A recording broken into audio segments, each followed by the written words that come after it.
I thought maybe we could begin with, Dark Neighborhood, which is a collection of short stories. And we could begin with the title and perhaps the idea that encompasses it in its entirety, what makes it a single book, despite the differences in the individual stories contained here.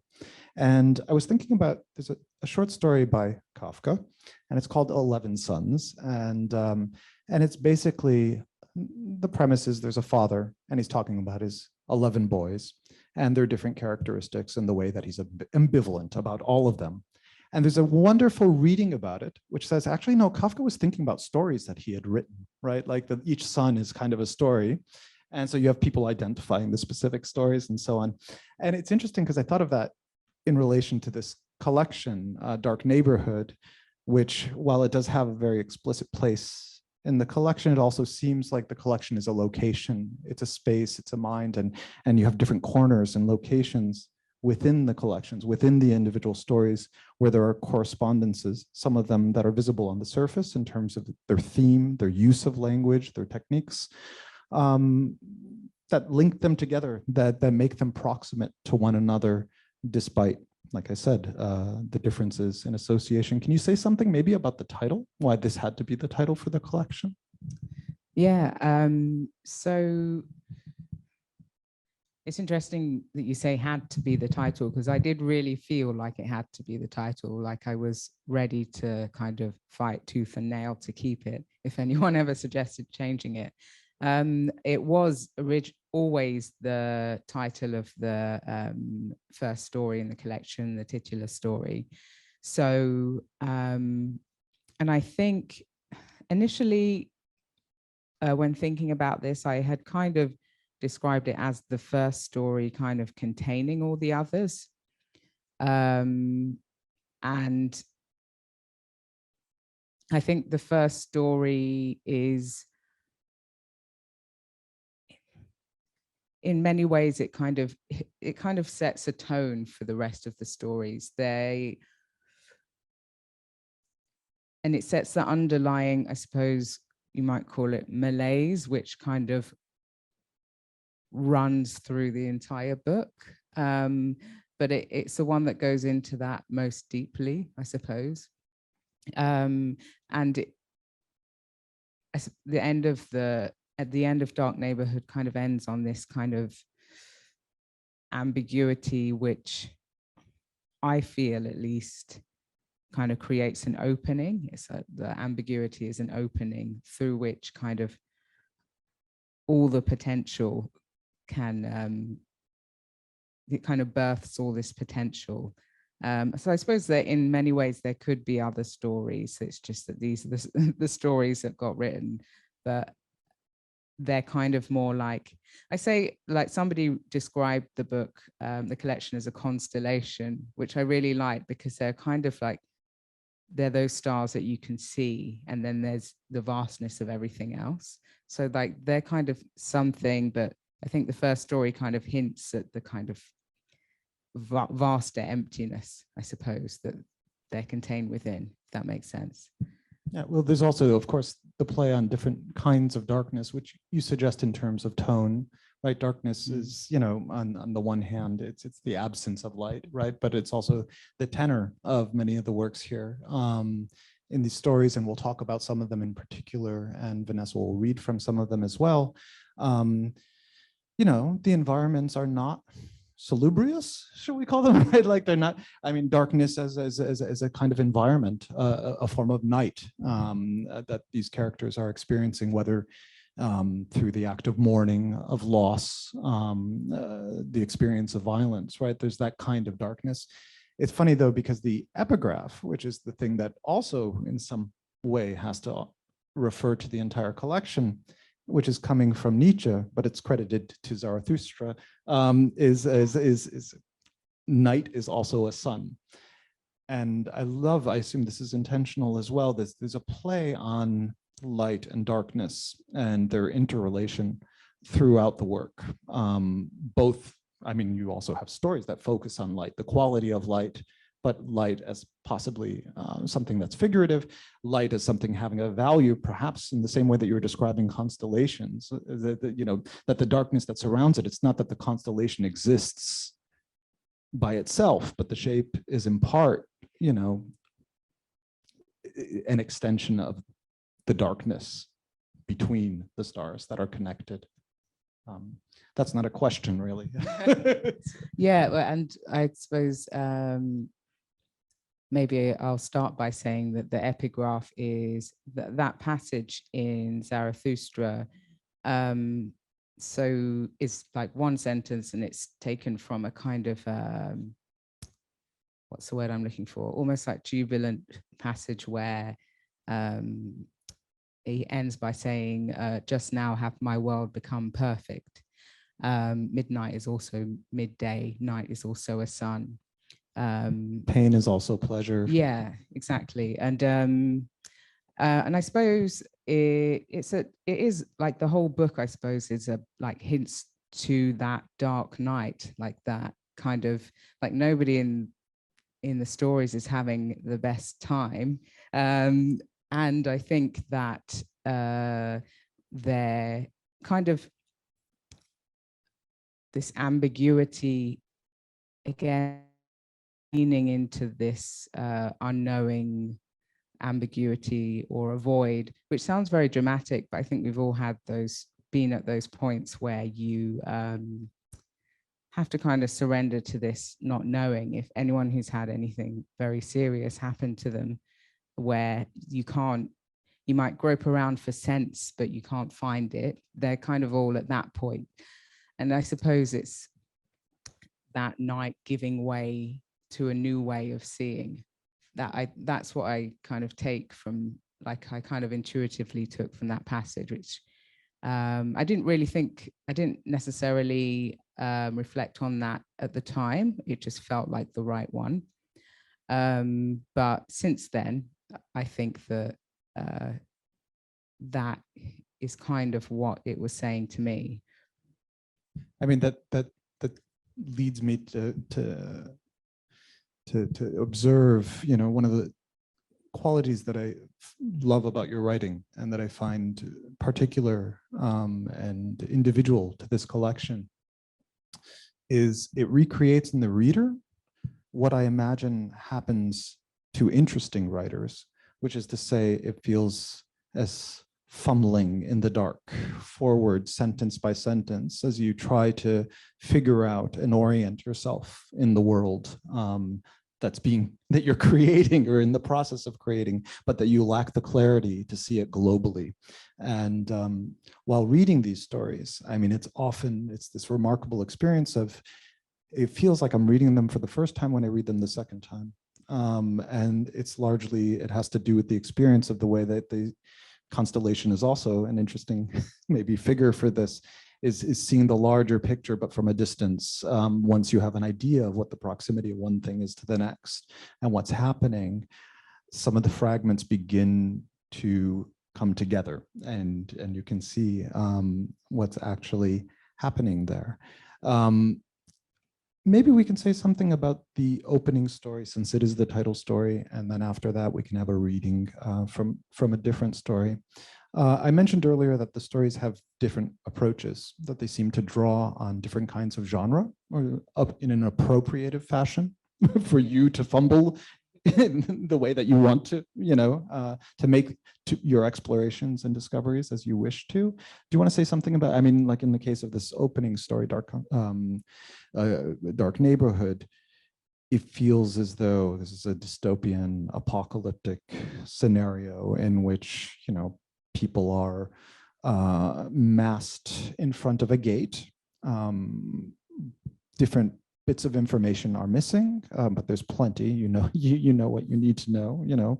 You have these waste heaps where people go and they have to pay, and that's where they do their business and so on. So it's this kind of apocalyptic, almost like taking from some science fiction, taking from different kinds of traditions of dystopian writing. But what I love, and gradually you get to know the two main characters who are at its center. And what I love about it, though, is that it seems to be drawing, it seems to be using those forms for its own purposes. Do you want to say something? But this is just me responding to you as a reader rather than asking a question about the story itself. But and your sense of genre as a writer, because what's interesting here is there's not another story that seems to be drawing on those same kind of forms or other traditions or books. There are other stories that draw on different ones. so perhaps you'd comment on this one. Yeah, I mean, I don't really read a lot of science fiction, actually. I maybe grew up on a bit of a diet of science fiction in TV, like probably because of my father, like he watches a lot of science fiction. So I've kind of indirectly absorbed a lot of that. I think when I was approaching this story, actually, like when I first conceived this story, I was actually had kind of just discovered Francis Bacon, the painter, which is a kind of maybe a bit of a kind of sideways step, but I was really reading a lot of his interviews and I was looking at a lot of his paintings, and that was my obsession at the time. So, and I think in this story there is a similar kind of warping, I suppose, that I sensed in his paintings. And for me, it's not necessarily like people do really draw a kind of dystopian theme from that story in particular, but I hadn't really thought of it that way. But what I do think, what I thought when you were asking the question was that I think my writing asks a lot of the same questions, or has a lot of the same questions at its core that a lot of science fiction writers do. So perhaps we're kind of led towards there's kind of a similar texture that me and a lot of science fiction writers might share. You know, like when I'm thinking of Philip K. Dick, for example, again, I haven't really read any of him, but I've read a lot about him. I tend to do that. I just read a lot about writers and then listen to people talking about the writers, and I'll be like, yeah, I'll read that, it's on the list. But it's on the list for years and years. But I think it's like I have definitely affinity towards the concerns of science fiction writing, but then I have this I suppose love of like avant-garde fiction and poetry, which I suppose has just swept through and made it something else, I suppose. It's so even in that environment that you've been describing, it just was turning at random, but there's a scene just to get the sense of the continuities between the story and the way that they seem to resonate with the same themes that we've already discussed. I'm just going to read a paragraph. As I mentioned, there are two characters. They're basically surviving as they await their turn through the gate. Nobody quite knows what's on the other end, but it's presumably better than where they are at present. There are floodlights high above us, illuminated both day and night, erase the moon, intensify the sun. No child born here will ever know the moon waxing, or its smile that wanes to a slither of silver. New moon, the cold half moon. To live in a world filled with light is like being slowly erased. No longer knowing down or up, yes or no, day or a true night, light upon light is darkness. And so again, you have these moments in which the stories seem to be dealing with their own concerns and their own discovery. And then this is an echo again of the dark neighborhood, of the question of dark and light that was already raised in the epigraph. Maybe you could say something. We're going to, in a moment, Vanessa is going to read from the story that won that contest, and it's the concluding story in the book. Do you want to say something about how its genesis, about how, where?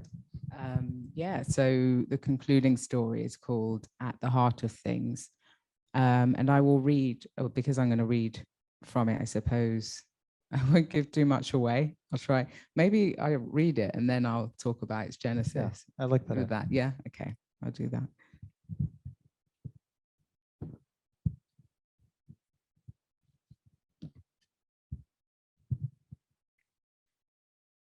At the heart of things, there is no meaning.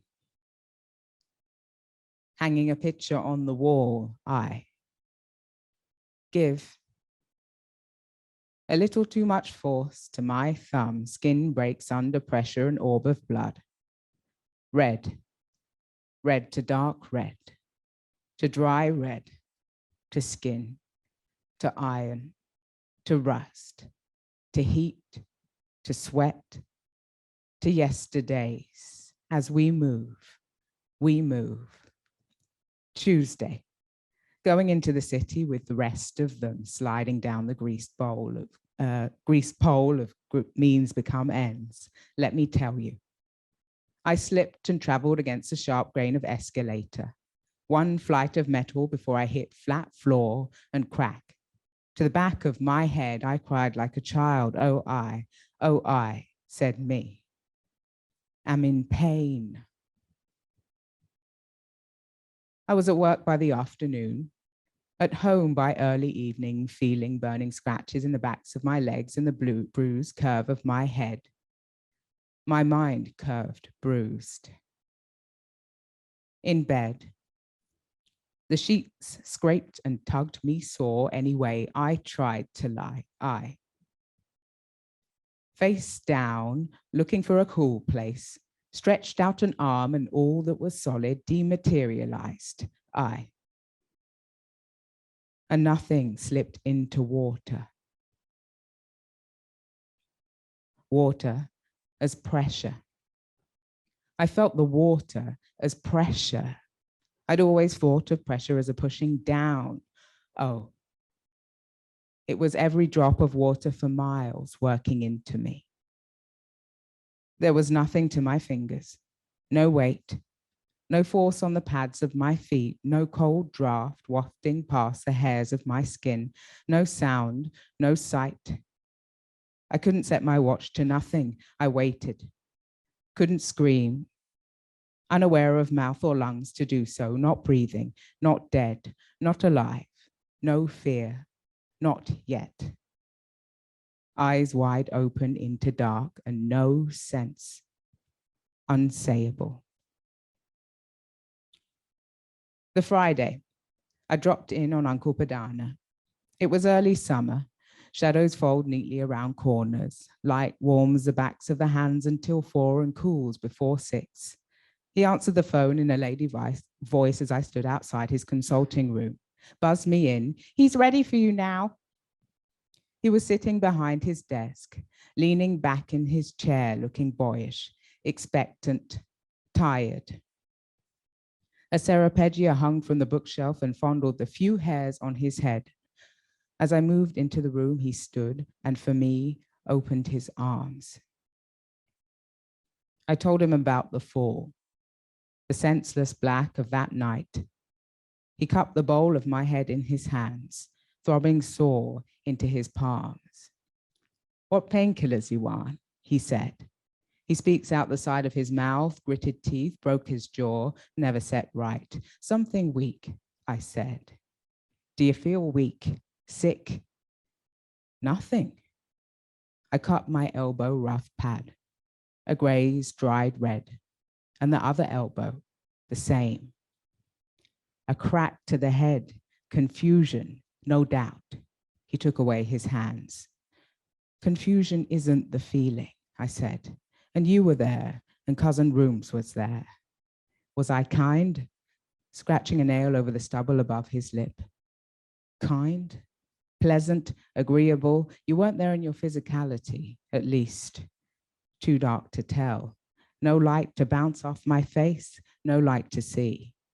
Black, deeper than black, than basalt, as deep as death. You are a presence, not yourself. Well, take a light next time. If there's a next time, yes, then I might know that I was kind to you. You are. I want to know if I am, truly. You're serious? Look around. I looked. A yellow corduroy sofa. The long list of clients whose asses had worn it down, talking it out for the cure. a stack of them stretching up to the crows. To the left, a wall of books, the wooden floor with a walking path where varnish was worn to the wood, piles of paper, 3 pairs of glasses. The room was a rectangle. That plant was the only plant. Us 3, the only living things in the room that I could see. The things I could not see. Mice beneath the floorboards, dust mites. Wood lice work their way into gaps, come out at night. A bowl of oranges, living or dead, I couldn't decide. A window, outside, a high wall, over which street life ran along as water runs downstream. I'm all about your night visits. You tell me everything. Okay, I hugged him. Rest your head, dear. Lie horizontal. I worry. I will, out of the room. Call your sister, he said, as the door closed behind me.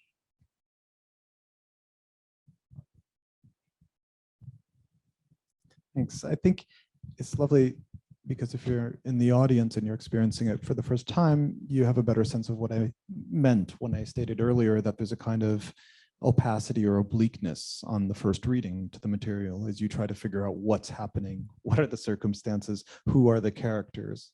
And it has this kind of effect which I would metaphorically liken to these maybe partially fragmented paintings, whether it's maybe something cubist by Picasso or even Chuck Close or Cézanne, where if you're looking right at the painting at first, it's color and light and darkness and association of shapes. And only as you continue to look at it and you step back and you begin to absorb more of it, in this case through rereading, then you see the larger form that's actually present in the work.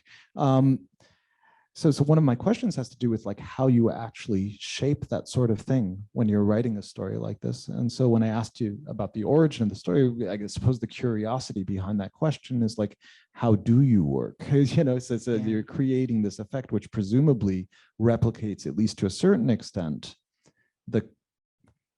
your own exploration as you write. But I mean, is this something that you map out in advance? Is this, I mean, what's the story of this story? Yeah. So this story, so I don't map them out in advance. I think with short stories, you can get away with a lack of structure. I haven't written a novel yet, but I can hazard a guess that you can't just write and hope for the best.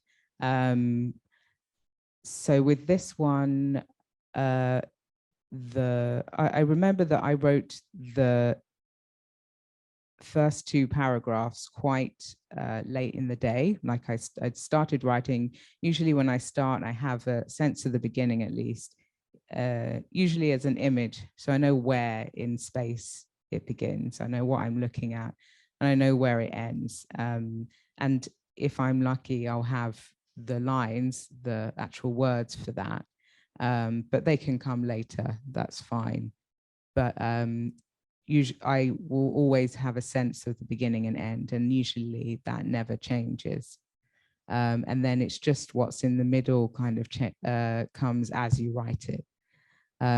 So I find if I don't have an end, the story kind of lacks its purpose. And so when I was kind of first starting writing, and I learned from experience that it just doesn't work if I'm just trying to write for the sake of it. I really have to know where it's going. So with this story, as I say, I had the sense of what was happening at the beginning, but the first 2 paragraphs came after I'd read the Tract Artist, weirdly, Wittgenstein's Tract Artist, and actually have I found the copy, I just printed it, and I'd written the first few lines at the heart of things, there is no meaning, on that copy. So, and it's amazing how easily you forget that kind of stuff. I was like, oh yeah, that's when I hit on those opening lines. And that was maybe, I don't know, I was halfway through. So I rewrote the beginning and, restructured it. I'd moved things around. The original beginning isn't really in the story anymore, apart from one sentence in the last paragraph. So yeah, I mean, like in terms of inspiration type origins, it's always hard to pinpoint why why you start a creative project, why you start writing something. There's an initial spark. There was I'd watched a David Attenborough documentary, and this is in the story. It was a Blue Planet documentary. I don't know if anyone's seen that here. I mean, in the UK, it's all the rage.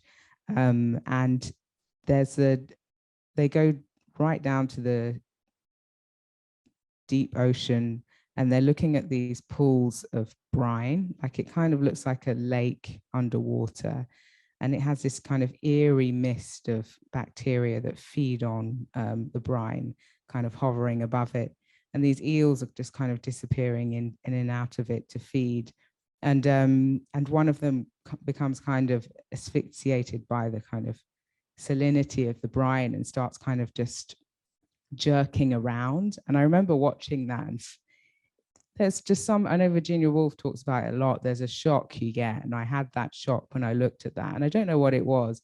It's just some kind of initial disturbance, like something disturbs your waters, and then it kind of ripples out, and then later down the line it becomes something you're writing. And I can definitely trace the story back to that shock, but it was probably 6 months before I actually wrote something, or I had an opening for the story, had an idea. But I know that it was that's all I can say, really. And then it's something that you mentioned when we spoke earlier, voice is something that you try to track, that's important for you, is to identify the voice of the narrator, for example. Yeah, absolutely. And that was tricky with this one. I think when I wrote the opening lines, I think I'd finally had something. I finally kind of hit on it. So at the heart of things, there is no meaning, hanging a picture on the wall. And then I had that much, and then I had the whole piece. That was all I needed.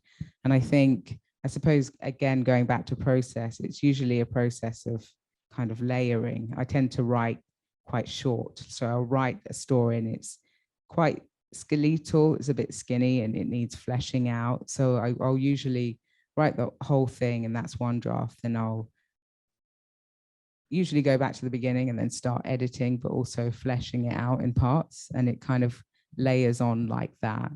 And as it layers, I suppose it kind of grows in complexity, like the sentences become a bit more kind of sophisticated, I guess, and turns of phrase become less cliched, and I start deleting words and restructuring sentences, I suppose. So that kind of comes in the middle drafts. I'd like to ask a question about matter and content, and in particular, the political aspect of the fiction. I use the example of Cezanne or other painters, that you get these kind of fragmented shapes and images, but despite that opacity, there are these moments at which it seems to be, and it's tricky to use the term like these are stories about, because these are not fictions that I think you read for their plots. The ones that you're writing, it's very much oriented in the language and what happens in the mind as you read them. Or at least to me, that's the exciting part that's here. But nevertheless, there is content, and you have these moments in which these parts really do resemble a world that is recognizable, even though it's not maybe social realist. There's a story that you'll read an excerpt from a little later called Cuba, which involves a character who works as a maid on a subcontracted deal at a hotel. And that world feels very real. there seems to be a political concern. I wouldn't say engagement, but there's an apprehension of a reality that surrounds us that is oppressive in many respects. Also, the question of like even, yeah, I've been thinking in particular of Green Afternoon, where there seems to be an urban project, right? And there's been a murder. And this is one of those stories drawing on other forms like crime fiction, you know, that kind of suspense and who actually committed the murder. But the environment and the circumstances where there's drugs, the police are, you know, it's a hostile force in that environment, and it's difficult to orient yourself there. At the same time, you know, parts of our world have very clearly made their way into that story. Do you want to maybe respond to that? And it's not, again, not a question, but I suppose the question of like thinking about in terms of the content and the political aspects, when I suppose you could say whether it's of climate in the title story, if that's a part of it, or yeah, I mean, there is a social concern. The darkness that's expressed has to do with human behavior, doesn't it? So, yeah, I mean, I suppose it would be, I feel it would be hard to write like any book that involves people, I suppose, has a social concern. And I suppose because it's not a plot-based book, I suppose. So perhaps in very plotted books, that plot kind of overrides anything else. But with these, they meander along, and they and I suppose actually what like a lot of the political stuff wasn't my direct intention in writing. They all tended to grow out of the situations the characters were in. So for example, Cuba, which I'll read soon, is a maid working in a hotel in Spain, as you just said. And there is a kind of like rumbling and growing political movement, like organizing amongst the cleaners. But that was definitely secondary in terms of, yeah, it wasn't my primary concern in writing the story.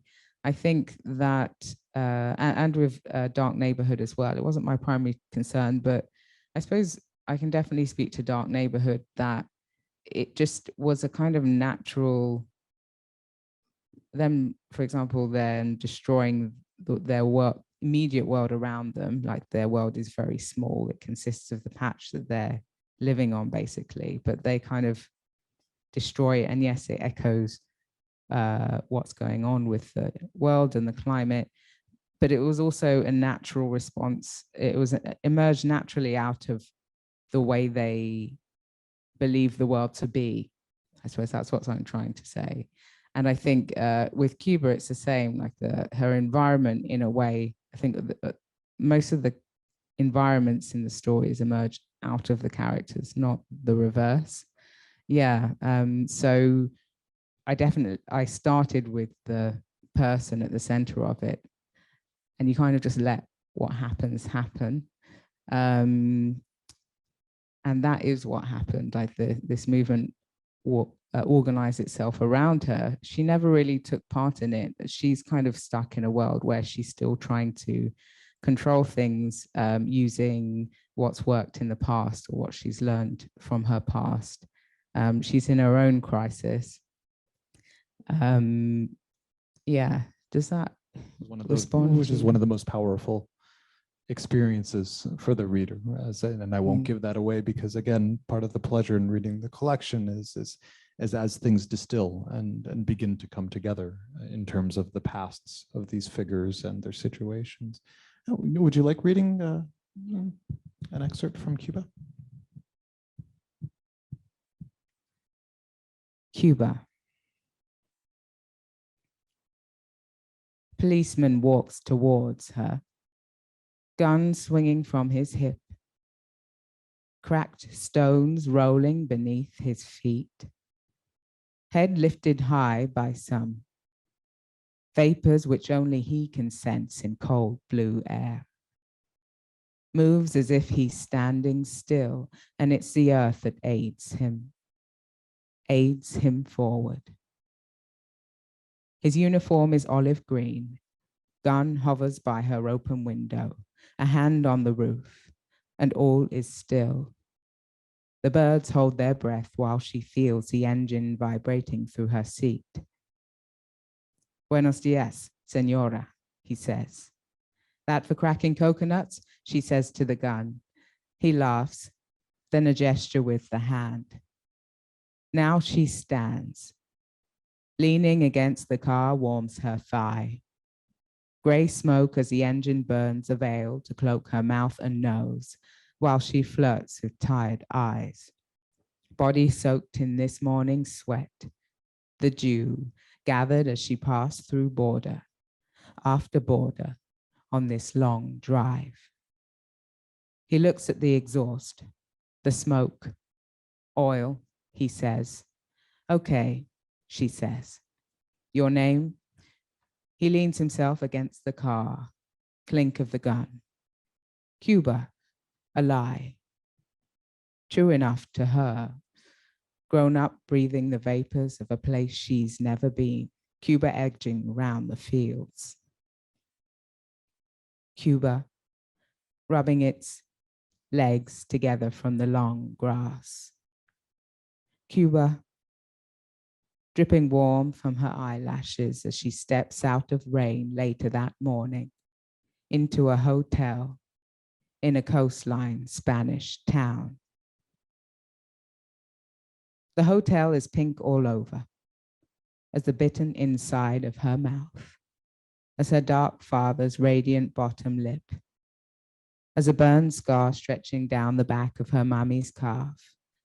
Then there's an oil lamp burning, a blackened ceiling, the baby's head wet with tears. The hotel was white, says the receptionist, but it wanted to be pink. He smiles, hands her the key card. 5th floor. Behind him, another receptionist shuffles quiet feet, trying to catch a mosquito in a jar. Coño, his mouth not so quiet. I don't like to kill.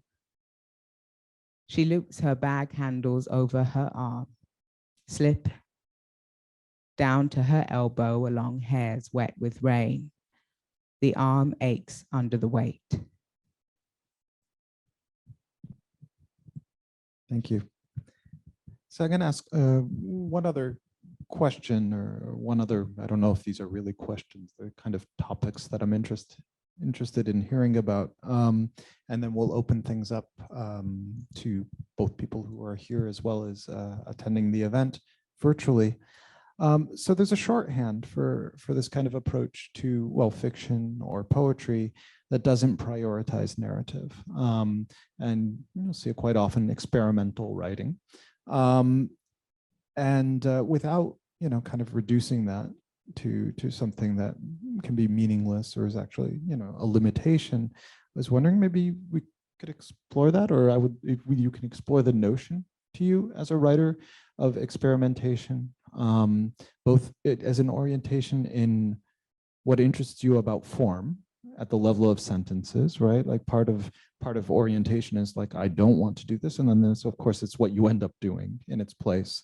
And it seems as though there is a community of readers, there's a community of writers who are interested in the expansion of possibilities or the innovation or renewal of different forms. And that seems to me a very important part here, which is being done individually, but within a larger context. And so I wonder whether you could maybe say something about that community, both in terms of writers that you work with, that you admire, that you feel like you're in conversation with, who are your contemporaries, but then there's the other end of that, which I imagine Virginia Woolf is part of that, those that we experience through their own writing, that you've inherited, that you've adopted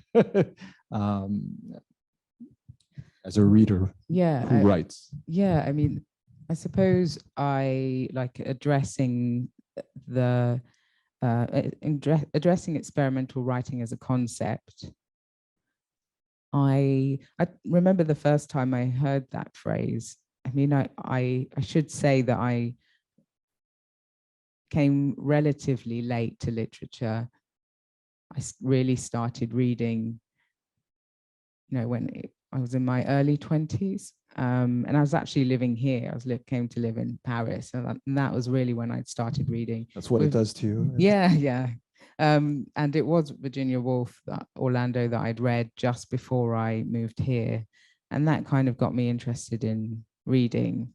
So I didn't really have any kind of real orientation in the literary landscape. So when the word experimental cropped up, it was relatively new and it kind of sounded apologetic. So I kind of avoided using that term. And now I have wholly embraced it, but I still feel that it's not necessarily for me at least, it's not a deciding, I don't want to do that. It's not necessarily jettisoning a more traditional form or a more traditional structure. It's more just, for me, it's wholly a moving towards, like it's wholly a movement towards expression in the most clear, and it may not read clear, but it's trying to express something in the most clear and powerful way I can. And that, I think, for a lot of experimental writers or writers that are labeled that, it's a similar emphasis where you're trying to express something, and the only way to do that really is to break out of the form that has come before. It's the only way that I could write where it was satisfying, in the sense that I felt that I had got somewhere that transmitted something, some kind of experience to the reader, I suppose. And I don't really know how you know that you've done that. I suppose you ask people to read it, yes, but also there's a kind of inner satisfaction you get when writing it and reading it back, that you have a kind of inner barometer that eventually you learn to trust. I would say also my time here, my time here, like learning to speak French meant that I had to let go of English. Like, you do have to like completely let go of one language and my kind of marriage to it. And in that kind of gap, when you're kind of between, you learn a lot about language and it's kind of all the structures I took for granted. And I took for granted that objects were their names for them, which on realizing that was a huge kind of paradigm shift in my view of the world and reality. And I think it's that it's expressed through the writing. So the writing kind of reorganizes itself to suit that paradigm rather than the paradigm that came before. And I think maybe that's why it's it has to be organized around an inner satisfaction, because it's now the picture of the world I kind of take for granted, I suppose. And yeah, like in terms of my contemporaries, I mean, there are always new ones, like Claire Louise Bennett has been a real big influence on me. I say, like, it might sound odd, but not in the written word. Actually, the first time I heard her read, really, I don't know, it really kind of unlocked something for me in terms of what it was to perform a work. And I think actually the work has a different dimension when it's being read. Like, there is an audiobook, and I do feel that actually the voice, like, and maybe this will make its way in some form into my next book, because this is just something I'm just discovering, like a voice and what a voice can do, and that kind of oral quality of words, I suppose. Yeah. Oh, it was a revelatory for me to hear you read, because some of those things that are startling to the eye when you look at the page, these gaps between words in ways that are difficult to interpret. When hearing you read, you're like, ah, this has to do with rhythm. It has to do with the pause has to do with actually the oral quality of the sentence rather than what you're seeing there. Right? Yes, So. yeah, exactly. Yeah. Yeah, and a kind of I don't want to take up too much time because I know that we want time for questions, but yeah, I definitely think that the musical sense is really important for these as well. I think again, it's a moving towards, but moving towards a kind of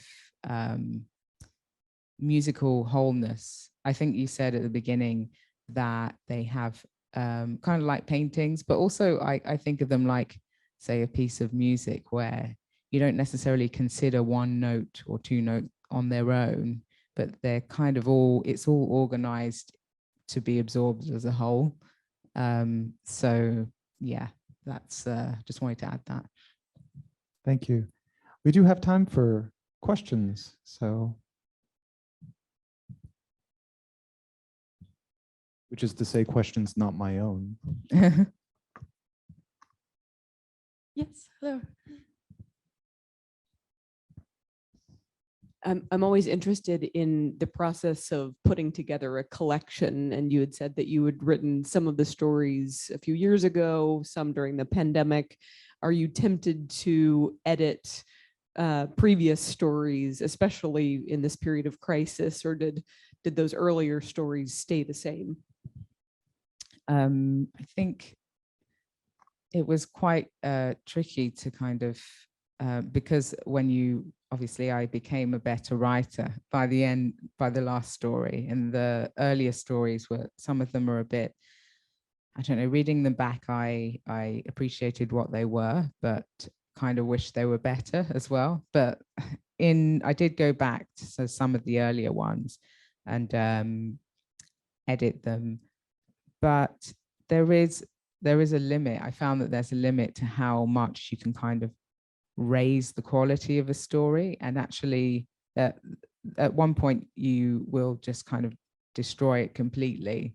So some editing, yes, but ultimately, I think I had to let a lot of the stories just be what they were. And actually, you see that you have to move on as a writer by writing more. Actually, there's and this is just me. Lots of other writers go back to early work and rewrite early work over and over again. For me, with this collection at least, I found that there was a limit to how good I could make a very old story, I suppose. Do we have any other questions in the room? Or perhaps we have some on Zoom?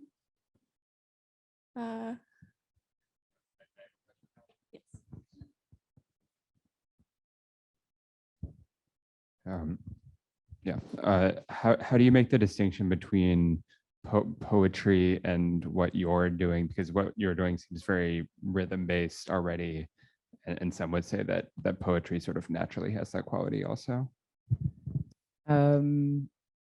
Yeah, I suppose I don't really make a distinction. Have been asked, oh, is it prose or is it poetry, or it's a prose poem? And I think all of those descriptions are perfectly valid, but I don't really, I try not to get into pushing it into one genre or another, just because it doesn't really, it doesn't really serve the reading of it. And that's, I feel, is the most important thing. Thank you. Do we have any more questions here in the room? Yes.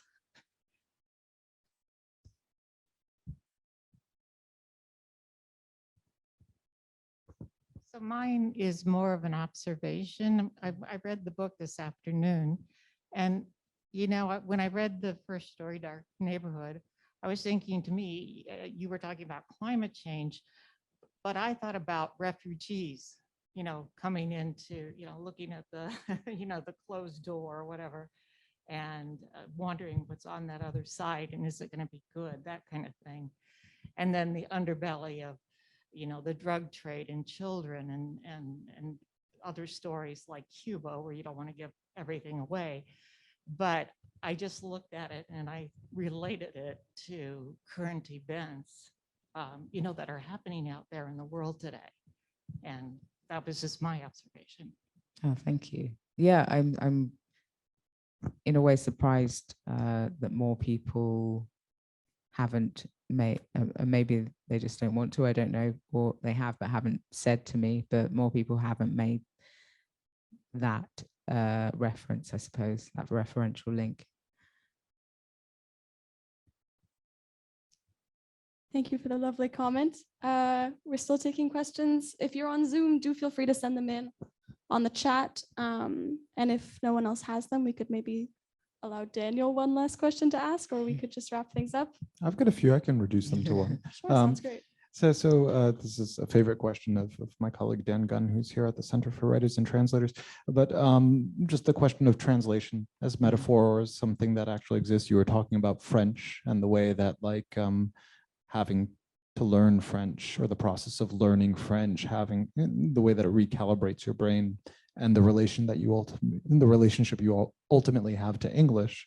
And I wonder, translation, thoughts, responses, in terms of writing as metaphor, or even just in terms of the experience of different international writers that you've been able to read as a result of that process. So just my thoughts on translation very generally. Yeah, in 3 minutes or less.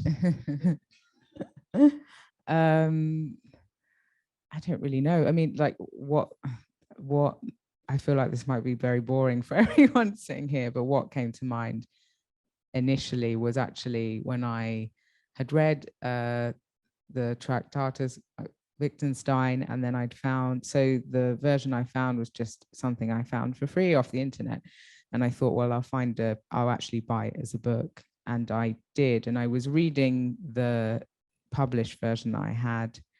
And I hadn't really, I don't know, I think as an English speaker living in the UK, you take translation really for granted. Like I never really paid much attention to whether a book was a translation or not. I think this is that was the first time it clicked, because I'd read one version and I realized that this translation was much, much worse. And it was then that I thought, wow, I've really just taken for granted that the mode in which a particular work has been translated. Like when I read translated work, I just take for granted that that is the work, which I no longer do. Like having, being able to compare these. And then I started searching on the internet. I was like, has anyone else noted this? This translation is really bad. And it was like a reputable publisher. I have other books in translation by this publisher. And I was just, and I started looking at particular passages and saying, wow, that for me, I think, and for a lot of writers and artists are drawn to that book because it is in one sense a poetic work. It is a work of poetry. About language of all things. Yeah. Right? And but spoken and unspoken, right? Yeah, exactly. And the second translation really lost that. It really didn't understand that, I think. And I suppose, what do I think about translation in that sense? I mean, in one sense, I'm very lucky to be writing in English, because a lot of people will be able to access and read my work in English. They'll be able to read the original. And in another sense, it kind of reveals the potential of translation as well. Like when it's very good, it doesn't necessarily have to be faithful to every word of the text, which I think is what the worst translation did. So yeah, I mean, that's still a work in progress, to be honest, my thoughts on translation, but it is really a growing area of interest for me.